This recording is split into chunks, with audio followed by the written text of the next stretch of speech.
Hi, I'm Gerald Wessels. I'm with the Wessels Realty team, and we're looking at a series that I've entitled 30 Real Estate Questions in 30 Days.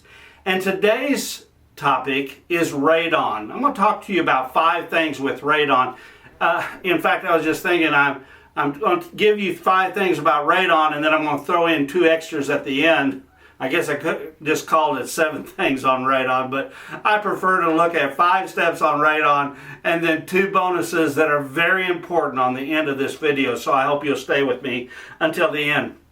When I was living in Colorado, I didn't know anything about radon, and so when I got ready to sell my house, they did a radon check, and to make a long story short, it failed.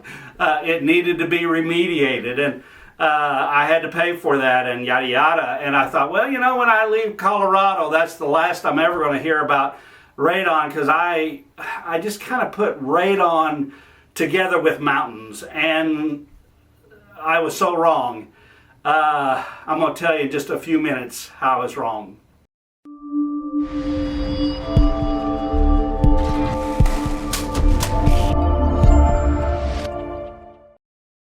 So how was I wrong about radon? Well, North Georgia is on a dome of granite, so to speak. And whenever you have granite, you're going to have radon. And so I didn't get away from radon. In fact, I went to an area that has a lot of radon. I went to a class, and be aware that I just know enough about radon to be dangerous. You need to talk to people who are experts in this field. This is just to kind of give you some basic background on radon. However, in this class that I took, they showed the different levels of radon and how it compared to smoking a pack of cigarettes per day.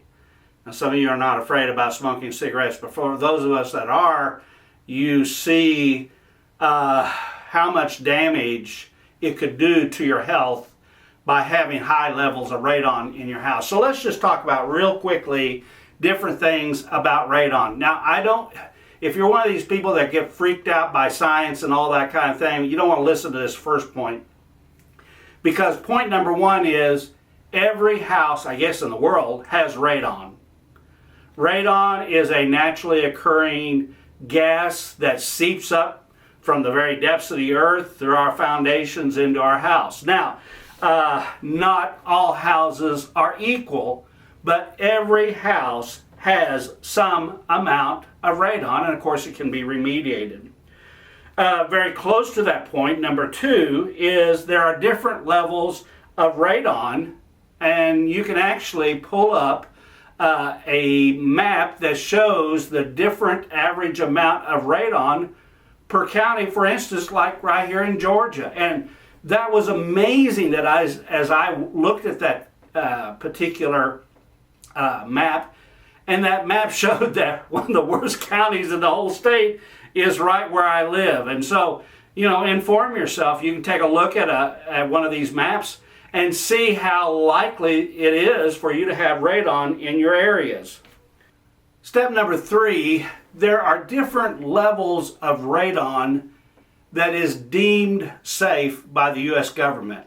Now, what do I mean by that? Well, typically in most states, if you're at a 4.1, 4.2, that's sort of an accepted level, but that's not agreed upon by every state. So I just want you to know that you need to take a look at the level of radon in your house and determine if you want that remediated. My next point, and this is an important point, number 4, is that radon can be remediated. What I mean by that, you can take care of the radon. Now, this is just a general statement, and so, you know, whenever you make a general statement, that's usually when you're made to look like a fool. But most of the time, at least in the houses that I've seen, when radon is present, the way that it's remediated is like a 4-inch plastic pipe is put at the lowest point of your house, and then there's just a little exhaust fan that costs, you know, a couple pennies per day, and it just pulls that air out of the house, and it's shot outside. And that way you have fresh air, you're getting rid of the radon on a regular basis. And The reason I say some of you may text me about this because there may be a different opinion on how expensive this is. From my standpoint, it's not usually a major expense, but it's something that can be taken care of very effectively. Number 5, how is it checked? Well, it's real simple.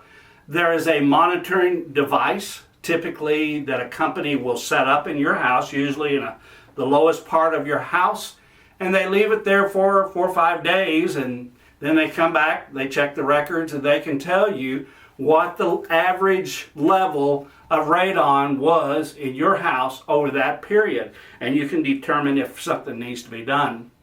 Now, here are the 2 bonus points that I wanted to share you, 2 big ahas for me.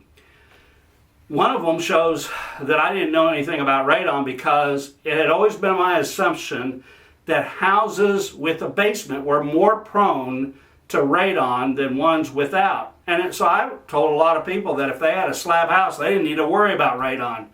Wrong. Slab houses can also have radon. They still need to be checked. And then the extra free thing is that you don't need to be buying a house to have your house checked for radon. You know, if you have people that are living in your basement, if you have some reason to believe, I mean, you can contact a lot of different home inspection agencies, and they'll have a way that they, and it costs a fee to have it checked, but they'll put that monitoring device in your home. And if I owned a home, and for instance, if I had a basement and I was going to have young people and my children living there, I would definitely have it checked for radon. So, as I've shared in all of my other videos, if you got a question, I hope you'll text me. I mean, you can call me, you can email me. However, and I may not know the answer, but I'll find out somebody who does know the answer. As in all my videos, I've shared that this is not to be construed as legal advice. Contact your real estate agent or your real estate attorney to get answers to your specific questions. You know the scoop also by now. I hope you'll subscribe to my real estate channel.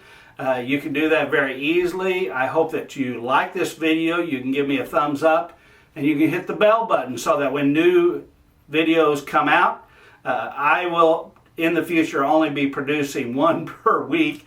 There's a kind of an information overload with this particular series. Remember, I also help people buy, sell, invest in residential and commercial real estate, and I literally refer people all around the world. And I hope to see you with the next real estate video.